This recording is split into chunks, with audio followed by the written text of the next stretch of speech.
সাগর মোহনা, তারপর বিষখালী ও পায়রা নদী হয়ে একের পর এক আসা যাওয়া করছে তাপ বিদ্যুৎ কেন্দ্রের জন্য কয়লাবাহী জাহাজ। এই মোহনা থেকে শুরু করে সমুদ্রের প্রায় 50 কিলোমিটার এলাকায় মাছ ধরেন বরগুনার জেলেরা। তারা জাল ফেলে শিকার করেন নানা ধরনের মাছ, তার মধ্যে আছে ইলিশ। তবে জাহাজের এভাবে চলাচল দুশ্চিন্তায় ফেলছে জেলেদের। তাদের দাবি, প্রোপেলারে নির্বিচারে কাটা পড়ছে জাল ও দড়ি, এতে ক্ষতির সম্মুখীন হচ্ছেন তারা।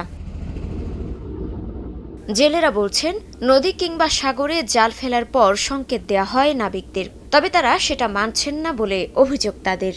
জাহাজ এমন জ্বালাইছে, মনে করো বছর 2 লাখ বেশি 3 লাখ লাগে হারতে।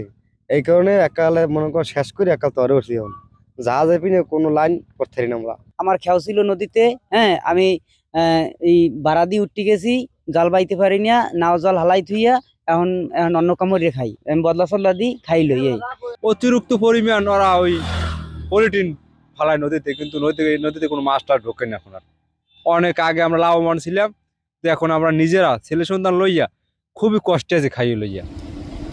এ নিয়ে উদ্বিগ্ন পরিবেশ কর্মীরাও তুলে ধরলেন নানা শঙ্কার কথা। বেশিরভাগ দেখা যায় যে এই এলাকার নিম্ন আয়ের যে জেলেরা, তাদের জাল কাটায় তারা ঋণী হয়ে যাচ্ছে, ঋণ করেই তারা এই মাছ ধরার জালগুলো তৈরি করে। তাই সেখানে আমরা দেখি যে এই জাল কাটাই যাচ্ছে না, তার সাথে সাথে পরিবেশও বিপর্যয় হচ্ছে।